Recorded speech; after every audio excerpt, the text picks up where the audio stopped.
আমাদের ল্যাব থেকে যারা মাদারবোর্ডগুলো রিপেয়ারিং এর কোর্স করতেছেন এবং যারা আমাদের অনলাইনে ভিডিও দেখে আপনারা রিপেয়ারিং শিখতেছেন বা রিপেয়ারিং কাজ করতে যাচ্ছেন, আপনারা আমাদের ল্যাব থেকে আপনারা কোর্স করতে পারবেন।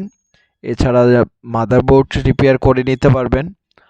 আমরা কিভাবে ডেস্কটপ মাদারবোর্ড রিপেয়ার করে থাকি? তো ডেস্কটপ মাদারবোর্ড আমরা আমাদের ল্যাবে লেটেস্ট যে ভিডিও আসতেছে যে গেমিং মাদারবোর্ডগুলো নো পাওয়ার সমস্যা নিয়ে, আমাদের ল্যাবে অনেক মাদারবোর্ড রয়েছে। এই সবের মাদারবোর্ডের আমরা রিপেয়ার করব এবং প্রত্যেকটি ভিডিও আপনারা ইউটিউবের মধ্যে আমরা আপলোড করব। তো আমরা কিন্তু মাদারবোর্ডের চিপস লেভেলের কাজ করে থাকি। তো যাদের মাদারবোর্ডের সমস্যা হয়ে থাকে, তো আপনারা মাদারবোর্ডগুলো আপনারা সার্ভিস করে নিতে পারবেন। এছাড়া যারা মাদারবোর্ডের কোর্স করতে যাচ্ছেন, আপনারা কোর্স করে নিতে পারবেন। তো আমাদের ডেস্কটপ মাদারবোর্ডগুলোতে খুবই ভালোভাবে রিপেয়ার করতে হয় ডেস্কটপ, কেননা ডেস্কটপ মাদারবোর্ডের তো নতুন করে আইসি পাওয়া যায় না, আমাদেরকে যে কোনো মাদারবোর্ড থেকে আইসি লাগাই দিতে হয় বা সেম একটি মাদারবোর্ড থেকে আইসি লাগাইতে হয়। আর আমরা মাদারবোর্ডের আসলে আপনারা দেখেন, অনেকে প্রশ্ন করেন যে মাদারবোর্ডের যে ভিডিওগুলো আপনারা দেন তো খুব তাড়াতাড়ি আর কি রিপেয়ার করেন। তো আসলে মূলত যে আমরা এই যে নো ডিসপ্লের সমস্যা ছিল, নো পাওয়ার মাদারবোর্ডের সমস্যা ছিল, সলভ করলাম। তো এটির হচ্ছে নো পাওয়ার মাদারবোর্ডের সমস্যা ছিল, সেটিও সলভ হলো।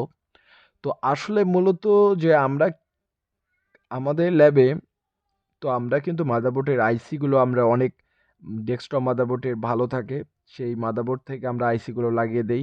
তো এগুলো মাদারবোর্ড নানা জায়গা থেকে রিপেয়ার করার জন্য আসে, বা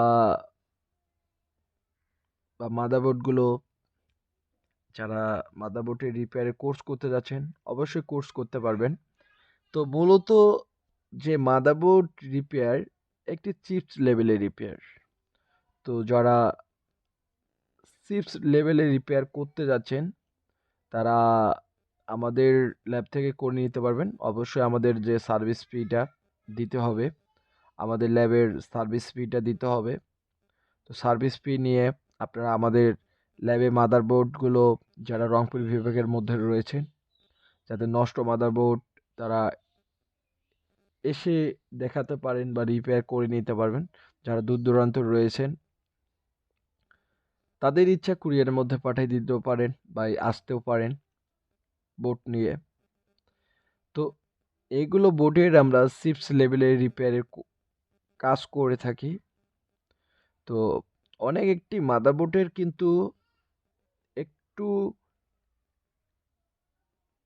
এসএমডি কম্পোনেন্টের জন্য আমরা মাদারবোর্ডগুলো ফেলাই দিই। দেখা যায় যে অনেক মাদারবোর্ডের এসএমডি কম্পোনেন্ট শর্ট হয়ে গেছে, তার কারণে আমরা ঠিক করতে পারছি না। এটা আমাদের ব্যর্থতা। তো দেখতে থাকুন আমাদের চ্যানেলে, আমরা মাদারবোর্ড রিপেয়ার এবং মাদারবোর্ডের প্রাইজে ভিডিও দেখব। ধন্যবাদ সবাইকে।